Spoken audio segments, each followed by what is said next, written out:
အားလုံးပဲမင်္ဂလာပါရှင်ဒါလေးကတော့သာမီမီတို့ဒီနေ့ဆော့ဖြစ်တဲ့ game လေးပဲဖြစ်ပါတယ်ဒီ game လေးကဘယ်လိုလေးလဲဆိုလို့ရှိရင်ဒီဘန်းလေးပေါ်မှာရေခွက်လေးတင်မယ်ရေခွက်လေးတဲ့ကိုရေလေးဖြည့်ပြီးတော့ပေါ့နော်အဲ့ရေလေးမဖက်အောင်တယောက်နဲ့တယောက်လက်ဆင့်ကန်ပြီးတော့တရားတဲ့ game လေးဖြစ်ပါတယ်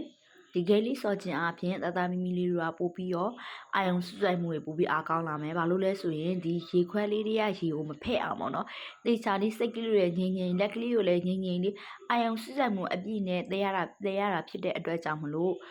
ဒီ game လေးစော့ခြင်းအပြင်အာယုံစွစိုက်မှုတွေပို့ပြီးတော့အားကောင်းလာမယ်နောက်တစ်ခုကအလှည့်ကျပို့ပြီးစောင့်တက်လာမယ်ပေါ့နော်ကို့အလှည့်မဟုတ်ဘဲနဲ့ဒါကိုလုပ်လို့မရအောင်ကို့အလဲဘေးနားမှာလည်းထပြီးတော့ကို့လည်းမလုပ်ခွင့်နဲ့အရင်ကြိုးပြီးလုပ်လို့မရအောင်ဘေးနားကကို့ရဲ့တငယ်ချင်းကိုတယောက်ပြီးတယောက်တစ်လက်စီလောရတဲ့အတွက်ကြောင့်မလို့ဒီအလဲကျစောင့်တဲ့အချင်းလေးကိုလည်းရသွားမယ်မင်းနောက်တစ်ခုကဒီ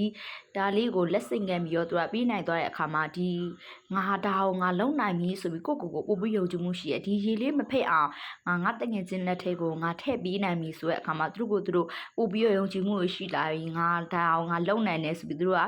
သူတို့စိတ်ကျဉ်နှံ့မှုအပြည့်အဝလည်းခံစားရတယ်ပျော်လဲပျော်ကြတယ်ပြီးယုံကြည်မှုတွေလည်းပို့ပြီးတော့တိုးတက်လာတယ်ပေါ့နော်အဲ့တော့နောက်ထပ်ဒီ game လေးကိုစော့ကြည့်အပြင်နောက်ထပ်ဘလို့အကျိုးကျေးဇူးရနိုင်သလဲဆိုတာကိုလည်း comment လေးပါမဲခင်ပေးပါအောင်နော်အားလုံးကိုကျေးဇူးတင်ပါတယ်